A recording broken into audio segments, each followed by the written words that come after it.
Baik, selamat sore Ibu. Perkenalkan, nama saya Yunike Crispin Nais. Saya dari Prodi TRP semester 3. Di sini saya akan menjelaskan materi tentang limbah, bahan berbahaya dan beracun atau biasa kita sebut dengan B3.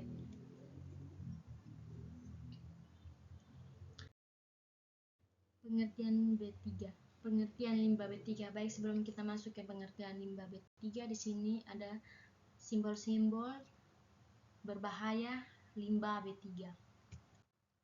Salah satu jenis limbah yang banyak dibicarakan karena memerlukan pengolahan khusus adalah limbah yang tergolong bahan berbahaya dan beracun atau biasa disingkat dengan B3. Ada 14 ketentuan yang mengatur tentang pengolahan limbah B3. Yang pertama, meliputi peraturan pemerintah atau PP dan keputusan Menteri Lingkungan Hidup.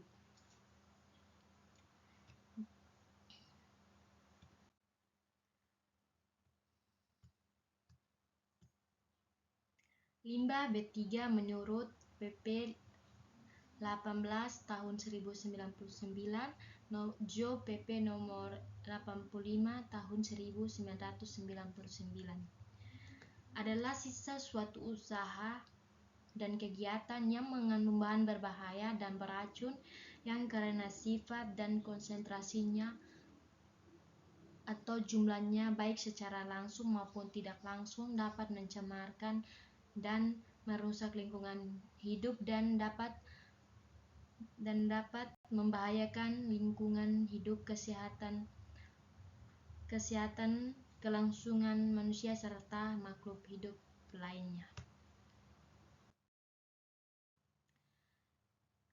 Menurut Undang-Undang dan Peraturan PP nomor 101 tahun 2014, limbah B3 adalah sisa suatu usaha atau kegiatan yang mengandung B3. Undang-Undang nomor 32 tahun 2009 pasal 1 angka 21 menjelaskan bahwa zat, energi, dan komponen lainnya baik karena sifat, konsentrasi, dan jumlahnya baik secara langsung maupun tidak langsung dapat mencemarkan dan merusak lingkungan hidup atau membahayakan lingkungan hidup, kesehatan, serta kelangsungan hidup manusia dan makhluk hidup lainnya.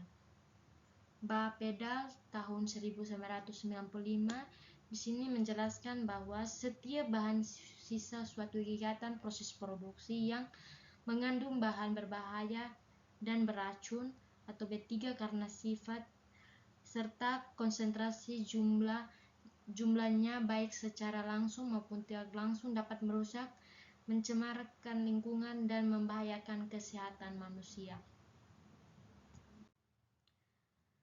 Bahan berbahaya dan beracun. Bahan berbahaya dan beracun atau biasa disebut dengan B3 adalah bahan yang karena sifat dan konsentrasi atau jumlah baik secara langsung maupun tidak langsung dapat mencemar dan merusak lingkungan hidup atau dapat membahayakan lingkungan hidup, kesehatan, kelangsungan hidup manusia serta makhluk hidup lainnya.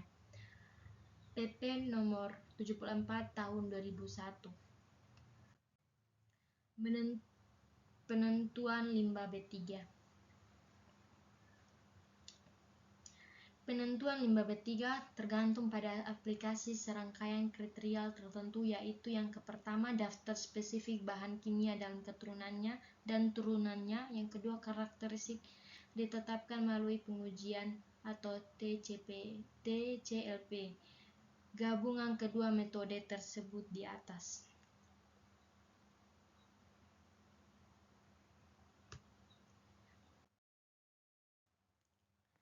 Klarifikasi B3 berdasarkan PP nomor 101 tahun 2014 pasal 5 ayat 1. Yang pertama, mudah meledak.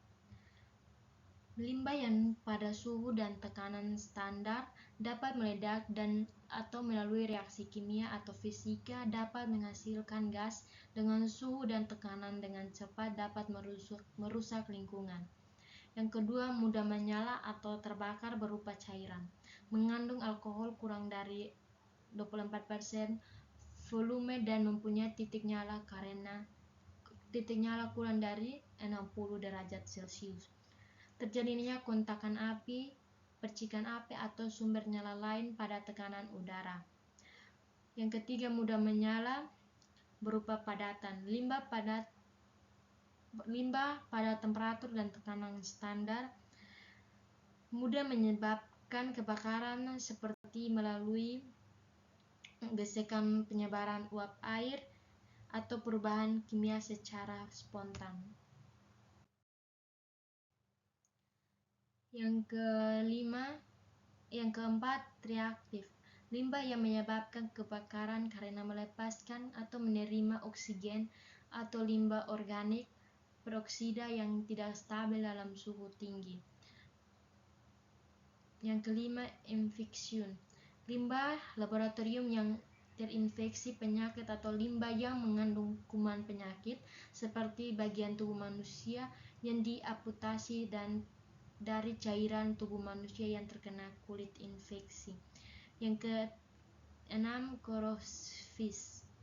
Menyebabkan iritasi atau kebakaran pada kulit dan proses pengeratan pada lemperan baja dengan laju koreksi lebih tinggi dari 6,35 mm per tahun dengan temperatur pengujian 55 derajat Celcius, mempunyai pH sama atau kurang dari 2 untuk limbah bersifat asam atau lebih besar dari 12,5 untuk bersifat basa. Yang terakhir, beracun. Limbah yang mengandung pencemaran dan bersifat racun bagi manusia atau lingkungan.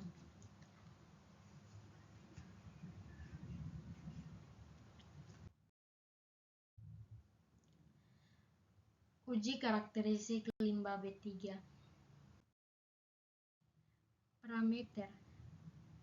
Dalam sharing teks yang dapat dijadikan indikasi awal karakteristik limbah B3, yang pertama pH, yang kedua reaktif air, yang ketiga pengoksidasi, yang keempat mudah terbakar, yang kelima mengandung amonia, yang keenam mengandung sianida.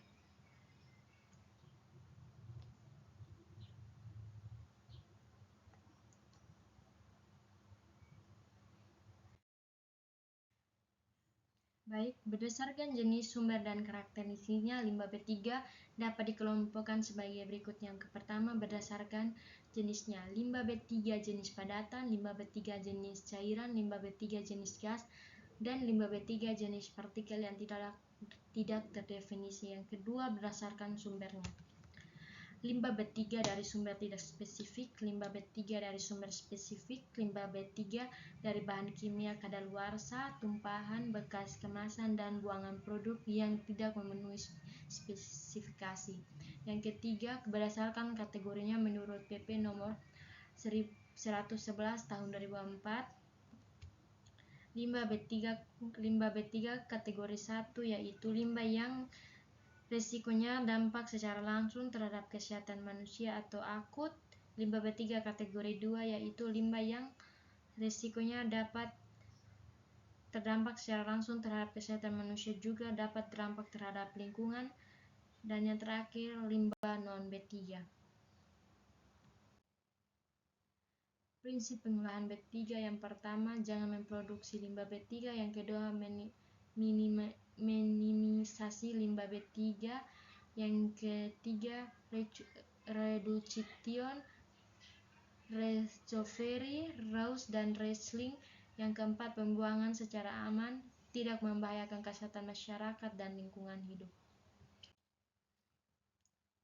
Penanganan limbah B3 terdiri dari yang pertama, penadaan limbah B3, yang kedua, kemasan limbah B3, yang keempat, penyimpanan limbah B3, yang keempat, pengumpulan limbah B3, dan yang kelima, pengangkutan limbah B3. Label atau simbol. Pemberian simbol dan label pada setiap kemasan B3 dimaksudkan untuk pengetahuan klasifikasi B3 sehingga pengolahannya dapat dilakukan dengan baik guna mengurangi risiko yang dapat menimbulkan dari B3. Label, penulisan yang menunjukkan antara lain karakteristik dan jenis bahan kimia berbahaya dan beracun. Simbol, gambar yang menyatakan karakteristik bahan kimia berbahaya dan beracun. Di sini adalah contoh gambar dari label dan simbol. Klarifikasi. PPRI 74 tahun 2001. 1. Mudah meledak. 2. Pengoksidasi. Yang ketiga, sangat mudah sekali menyala. Yang keempat, sangat mudah menyala. Yang kelima, mudah menyala. Yang keenam, amat sangat beracun. Yang ketujuh, sangat beracun. Yang ke-8, beracun. Yang ke-9, berbahaya. Yang ke-10, korosif. Yang ke-11, bersifat iritasi. Yang ke-12, berbahaya bagi lingkungan. Yang ke-14, karsinogenik. Yang ke-15, teraktogenik. Yang ke-16, mutagenik. Di sini adalah tabel dari NFPA 704M dan HNIS atau HNIG. Di sini bisa dilihat sendiri tabelnya dan simbol-simbolnya.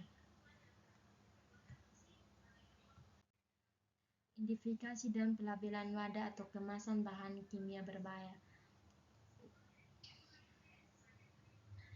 Kelas 3, cairan mudah menyala. Bahan kimia cairan yang mudah terbakar, contohnya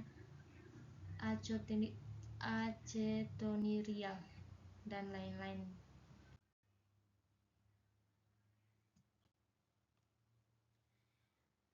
Identifikasi dan pelabelan wadah kemasan bahan kimia berbahaya. Di sini adalah gambar-gambar atau stiker yang melambangkan wadah ini atau kemasan ini sangat berbahaya jika disalah konsumsikan. Dan ini adalah kelas yang ke-7 dan simbolnya yang ini. Ada 2 simbol. Dan kelas ke-8 ini adalah simbolnya, yaitu bahan kimia yang dapat mengakibatkan kerusakan aplikasi apabila kontak dengan jaringan hidup atau bahan lainnya.